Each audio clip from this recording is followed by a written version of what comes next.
याददाश्त के लिए क्या करना चाहिए, क्योंकि वो न सिर्फ किताब बताते हैं, जाके किताब पढ़िए डॉक्टर अंबेडकर की हु वर शूद्रास, फिर चैप्टर बताते हैं, फिर बताते हैं चौथी लाइन पे जाके पढ़ लेना। Chapter number 1 page number 1 paragraph number 3। तो इतना मेमोराइज कैसे होता Wikipedia of Indian politics Sudhanshu Trivedi ji का। है? ऐसा हुआ कि आप किसी डिबेट में गए, कुछ गलत निकल गया और फिर आपको लगा कोई बात नहीं, इनको कौन सा पता है हमारे वेदों में क्या क्या लिखा है, क्योंकि दुनिया में जो जो प्रूफ होता है सुधांशु जी कहते हैं हमारे वेदों में लिखा हुआ है।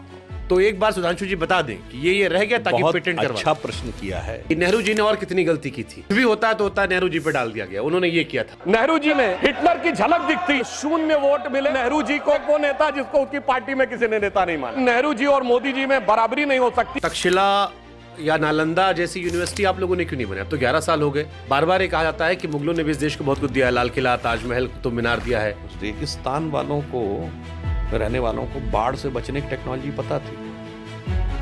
बाकी मैं दर्शकों के विवेक पे छोड़ता हूँ। जहां एक बूंद पानी नहीं होता था, उन्हें यह पता था कि बाढ़ से कैसे बचाई जा सकती है, और आपने उसकी लकड़ी भी बता। चाणक्य ओरिजिनल में थे या काल्पनिक थे? अब ये भी बड़ा चलता है आजकल। वो कहते हैं सब काल्पनिक, राम सेतु काल्पनिक है, चाणक्य काल्पनिक है। जो कहते हैं देश कभी था ही नहीं, ये तो अंग्रेजों के आने के बाद हुआ है। तो ये वो लोग कहते हैं जिनको कहते थे UBI, unfortunately born in India.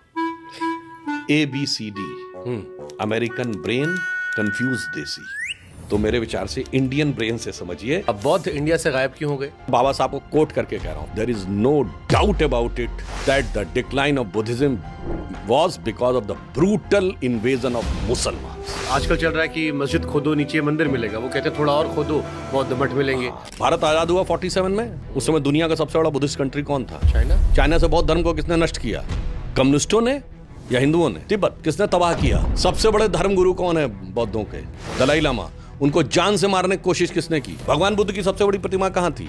Afghanistan के बामियान में। तोप लगा के किसने उड़ाई? जो मत, संप्रदाय, पंथ, रिलीजन, मजहब है, वहां एक ही बुक है, तर्क करने का कोई स्कोप नहीं है। एक कहता है कि अगर तर्क किया तो नरक में जाओगे, दूसरा कहता तर्क किया तो सरतन से जुदा हो जाएगा। हमारे यहाँ कहा गया आओ बैठो शास्त्रार्थ करो। उर्दू मुसलमानों की भाषा थोड़ी ना, क्यों इसको अब ये बना दिया गया? मैं आपको भी सुन रहा हूँ। हाँ, बहुत अच्छी मुझे बात ऐसा लग रहा है कि ये उनकी भाषा है, हमारी अलग है। जब मैंने पढ़ना शुरू किया सर, तो दिखाई पड़ा ब्रिज नारायण चकबस जी, पंडित हरिचंद अख्तर साहब, 76 के बाद संपूर्ण सिंह कालरा, अभी गुलजार साहब हमारे 76 के बाद का पैदा हुआ कोई व्यक्ति बताइए। अरे अभी हमारे मनोज शुक्ला मुंतशिर हो गए थे, हालांकि वापस शुक्ला हो गए वो। भारत के लोगों से यदि पूछा जाए कि भैया दुनिया में सबसे बुद्धिमान व्यक्ति कौन है, तो जो ज्यादा पढ़ा लिखा होगा वो आइंस्टीन का नाम ले लेगा। उसके बाद जो लोग होंगे वो चाणक्य जी का जिक्र कर लेंगे। किससे किताब पढ़ने वाले शायद बीरबल का जिक्र कर दे। लेकिन मौजूदा दौर में अगर आप पूछेंगे तो एक ही नाम आएगा। वो ऐसा नाम है जिसमें आप अगर कुछ भूल जाते हैं तो गूगल करने की जगह उनको फोन करके पूछ लीजिए सर इसका जवाब क्या होगा, और वो आपको गूगल से पहले दे देंगे। नाम है सुधांशु त्रिवेदी जी। ये मिस्टर गूगल वाली इमेज आपको पता आपकी बन गई है। हाँ, बहुत से लोग कहते हैं, परंतु हमसे लड़का लोग कहे कि कुछ भूल जाइएगा सर तो सीधे गूगल की जगह सुधांशु जी से पूछ लीजिएगा, उनका रिस्पांस टाइम जल्दी है। हाँ, परंतु मैं मानता हूं कि कोई ये कहे कि मुझे बहुत ज्ञान प्राप्त हो गया है, तो वो भारत में पैदा होकर तो कभी ये नहीं सोच सकता। भारत और हिंदू धर्म में इतना गहरा ज्ञान है कि जो जो आपको ज्ञान प्राप्त होता जाएगा आप विनम्र होते जाएंगे। जैसे रामचरितमानस में तुलसीदास जी ने क्या लिखा है, बरसहि जलद भूमि नियर आए, यथा नवहि बुद्धि विद्या पाए। अर्थात पानी से भरे हुए बादल धीरे धीरे उतने झुकते चले आते हैं भूमि के निकट। यथा नवहि बुद्धि विद्या पाए, जैसे बुद्धि और विद्या जो जो बढ़ती जाती है व्यक्ति को अपने अंदर की अज्ञानता का अनुभव होता जाता और वो भी उतना विनम्र होता चला जाता है। वैसे ऑन द लाइटर नोट में इसमें एक और बात बोलूं जी। इस चौपाई में शब्द है बरसहि जलद भूमि नियर आए। नियर का अर्थ है नजदीक। ये अंग्रेजी का नियर ओरिजिनली यहां से आया है। आपको ये तो नहीं कह सकता ना कि तुलसीदास अंग्रेजी पढ़े होंगे इसलिए नियर आए आया है। इसीलिए मैं कह रहा हूं बहुत सी ऐसी चीजें हैं। हाँ, जैसे एग्जाम्पल के लिए बंकर शब्द है। अब लोग सोचते हैं बंकर तो अंग्रेजी का शब्द है और यूरोप का शब्द। नहीं साहब, दुर्ग जो बहुत ही मजबूत होता है उसके लिए बंक शब्द संस्कृत में आता है। और देखिए सुंदरकांड में लिखा है कि जब हनुमान जी लंका जला के आते हैं तो क्या कहते हैं, कहु कपि केहि विधि पालित लंका, केहि विधि दह्यो दुर्ग अति बंका। ये इतना जो पालित लंका थी, इतनी सुदृढ़ लंका थी, इतना दुर्ग जो बंक था यानी मजबूत था, उसको कैसे तुमने जला दिया। इसीलिए मैं कहता हूं, जो जो आप पढ़ते जाएंगे, ज्यों त्यों आपको उस चीज के बारे में ज्ञानता और अपनी अज्ञानता का अनुभव होता चला जाएगा। तो मुझे लगता है भारत का तो नाम ही क्या है, भा अर्थात ज्ञान का प्रकाश, रथ अर्थात उसमें लगा हुआ। तो भारत क्या है, which is in the परपीचुअल pursuit of the light of knowledge. देखिए, हम लोग तो खाली एक लाइन में पढ़े थे कि भैया भरा हुआ पेड़ होता झुका होता है।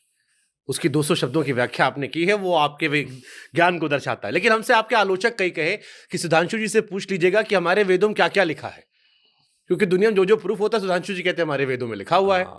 तो एक बार सुधांशु जी बता दें कि ये रह गया ताकि बहुत पेटेंट करवा। अच्छा प्रश्न किया है। ये कुछ वैसा ही प्रश्न है जैसे सेकंड क्लास का बच्चा कहे कि भाई वो पीएचडी किताब में क्या क्या लिखा मुझे भी बता दो। वो इसलिए नहीं बताया जा सकता कि भाई जब आप पढ़ोगे, चौथी में पढ़ोगे, छठी में पहुंचोगे, 8वीं में पहुंचोगे, 10वीं में पहुंचोगे, त्यों तो तुम्हें समझ में आने लगेगा कि पीएचडी की बुक में लिखा क्या था। ठीक बात। यानी लाइब्रेरी थी पूरी, हमारे एक किताब नहीं है, हमारे यहाँ लाइब्रेरी है। और लाइब्रेरी को समझने के लिए ज्ञान का स्तर भी विकसित होना चाहिए। जैसे मैं उदाहरण के लिए, मैं ये पहले भी बोल चुका हूं, हम सब ने क्लास सेकंड थर्ड में जब वो एडिशन सब्सट्रैक्शन देखा होगा तो 4 - 3 = 1। अगर गलती से कोई बच्चा 3 - 4 लिख दे तो टीचर से डांट खा जाता था कि तुम्हें इतना भी नहीं पता है कि 3 में से 4 नहीं घटाया जा सकता। सही बात है। मगर जब आप बीएससी मैथमेटिक्स करते हैं तो 3 - 4 = -1 नेगेटिव इंटीजर्स की एक पूरी मैथमेटिकल सीरीज है। और -1 का जो स्क्वायर रूट है, जिसे आई कहते हैं, वो बैलिस्टिक इक्वेशंस का इनसेपरेबल पार्ट है। तो जब डॉक्टर कलाम के लेवल पे पहुंच के जाएंगे तो वो -1 और उसका बैलिस्टिक इक्वेशन में क्या रिलेशन है वो समझ में आएगा। और फिर जब आप निगेटिव में जाएंगे तो एब्सोल्यूट टेम्परेचर क्या होता है, -273 डिग्री सेंटीग्रेड, जिसको 0 डिग्री केल्विन कहते हैं। तो इसलिए मैं कह रहा हूं, वो ये ना पूछे कि वेदों में क्या लिखा है। जो जो वेदों के जो जो ज्ञान का विस्तार होगा तब आपको समझ में आएगा। जो आदि शंकराचार्य जी कह गए, वेदा निखलो धर्मो मूला, यानी संपूर्ण ज्ञान का उद्भव जो है वो वेदों से होता है। तो आप समझ पाते हैं बाद में, ये नहीं है कि उसमें लिखा नहीं था। अब जैसे एग्जाम्पल के लिए मैंने ये, चलिए तो आपको होता है, अब लॉगरिथम, अब लॉग बुक तो किसी ने पढ़ी नहीं, तो जब पढ़ेंगे 9th में पहुंचेंगे तब समझ में आएगा ना। अच्छा ये बताइए, कोई बच्चा ये कहे कि मैंने इंग्लिश सीख ली, ABCD सीख ली, ठीक, तो 27 अल्फाबेट सीख लिया, अब क्या पूरा शेक्सपियर का साहित्य मुझे पता नहीं? भाई ये 27 लेटर पढ़ लेने से शेक्सपियर का पूरा साहित्य नहीं समझ सकते। इसलिए मैं कहता हूं कि ये जो आपने प्रश्न किया है ना, ये जानते हैं कहां से संबंधित है? माननीय प्रधानमंत्री जी ने जो कहा है कि ये जो अमृत काल है, इस अमृत काल में उन्होंने 5 प्रण कहे। उसमें एक है भारत को विकसित राष्ट्र बनाना है, दूसरा है गुलामी की मानसिकता के हर प्रभाव से अपने को मुक्त करना है, और तीसरा है कि अपनी विरासत पर गर्व करना है। ये मैं सेकंड और थर्ड, और चौथा है खैर कि सबके लिए हमको कर्तव्य करना, और पांचवा है कि कर्तव्य सामूहिक रूप से करना। अब यही मैं कह रहा हूं, ये अमृत काल में जो विषय है ना कि गुलामी की मानसिकता के प्रभाव से अपने को मुक्त करना, जैसे मैं उदाहरण दे रहा हूं, महाकुंभ चल रहा है, समाप्ति की तरफ है। महाकुंभ बृहस्पति ग्रह के रोटेशन पे होता है 12 साल के बाद। इस बार आपने जितना सुना है, 2013 में सुना है किसी ने कि 12 साल के जुपिटर के रोटेशन पे इतना? मीडिया में किसी ने सुना था या अखबारों में चली? आप कहेंगे मीडिया नहीं था, इलेक्ट्रॉनिक चैनल्स तो थे। कितने इलेक्ट्रॉनिक चैनल्स पे बात आती थी 2001 में? अरे अखबार तो थे, इलेक्ट्रॉनिक चैनल 2001 में भी थे। 1989 में हम लोग बच्चे थे, इलेक्ट्रॉनिक चैनल नहीं थे, अखबार तो थे, मैगजीन्स तो खूब निकलती थी, कभी सुना ना? ये तो सदा सर्वदा से होता आ रहा था।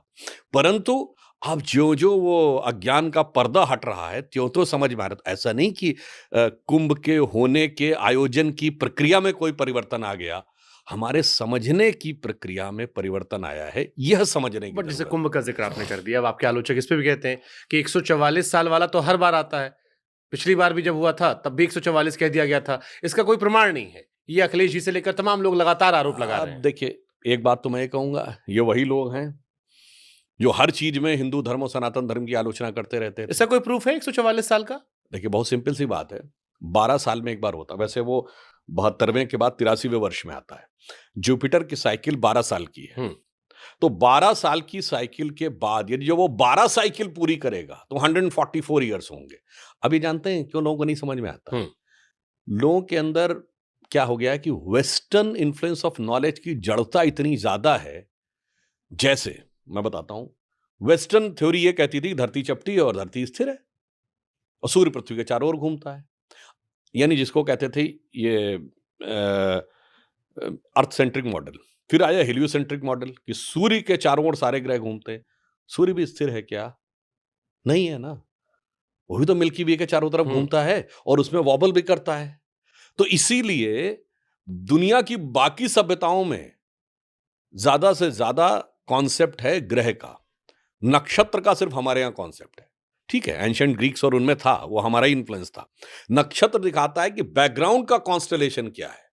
जैसे तो इसका मतलब 144 साल के बाद जब जुपिटर 12 साइकिल पूरी करेगा तो एक तरीके से अपना नया चक्र हेलो दोस्तों, आप लोगों के लिए ला लिया हूं मैं सुधांशु त्रिवेदी जी का पॉडकास्ट चैनल का, उसका बेहतरीन तरीके से पॉडकास्ट हुआ है।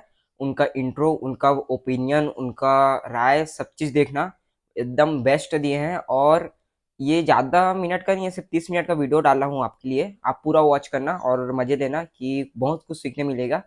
और बहुत सारे ऐसी बातें हैं जो सेंट्रल और स्टेट लेवल के बारे में जो बताए गए हैं, और बहुत सारी चीज़ें बताएगा, बहुत सारी अच्छी चीज़ें बताए हैं। आप वॉच करना, पूरा देखना, टाइम देना और कमेंट में आपका ओपिनियन देना कि सुधांशु जी का जो बोलने का जो ओपिनियन दिए हैं, क्या उनका कहना है, उनके बारे में आप ज़रूर बताइए। और बस यार इतना ही कर देना बस, और लाइक और सब्सक्राइब भी करना। और ऐसी अभी तो 2.0 वाला पार्ट 1 डाल रहा हूँ, इसका पार्ट 2 भी डालूंगा, उसको भी वॉच करना। बस आप सब्र रखिए, ठीक है दोस्तों।